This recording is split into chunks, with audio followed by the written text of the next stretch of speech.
I don't think there is any culture that has existed without art.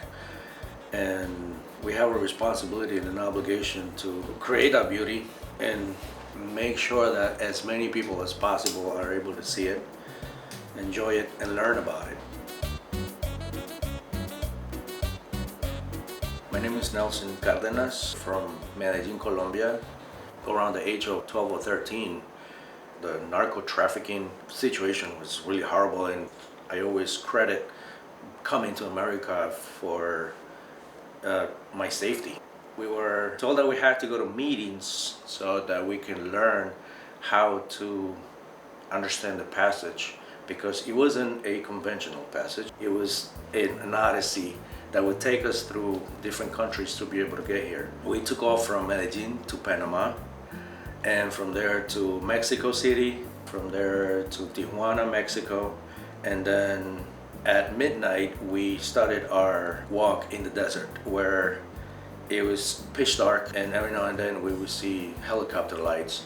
There was a tunnel that we had to crawl into. It was tiny. On the other side, a car was waiting for us with the trunk open, and there was about 3 guys in there already. My mom and I were supposed to fit in there. And all I could think about is, why is this guy wearing these huge boots? That was about an hour until we crossed the actual border. They put us in a garage, and we were exhausted, dirty, and hungry.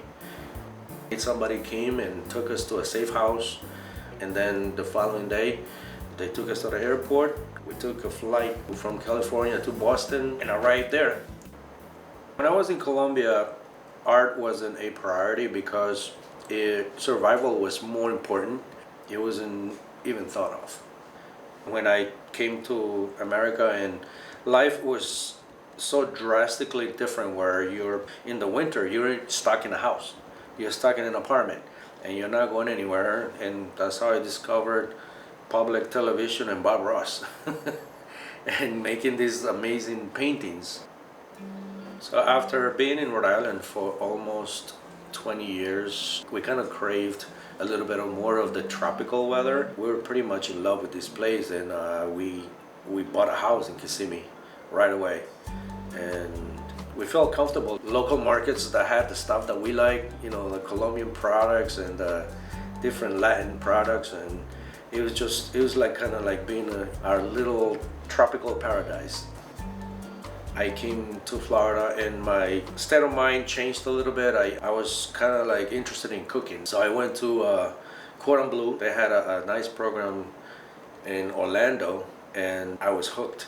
Little by little, I felt also like my soul was dying, because my creative end as far as painting and being an artist wasn't there.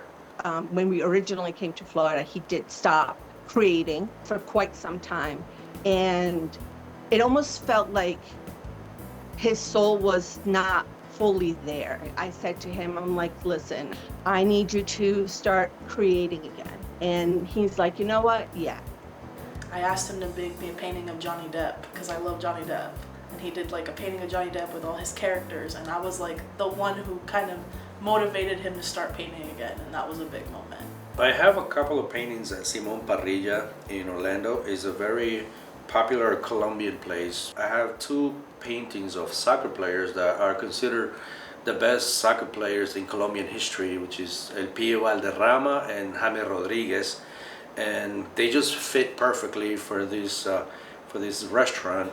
Maintaining my Colombian culture has been very important, because we have that in us. Making Colombian food all the time, making empanadas, bandeja paisa, maintaining the language as much as possible. The way he can just like slap things together and come up with new ways to do things, and just has so many different varieties and skills and everything. You know, I want to be able to like make things myself. To this point, I have realized that perseverance has paid off in a lot of ways, because it has opened so many doors. I kept going, and here I am, and the rest is history.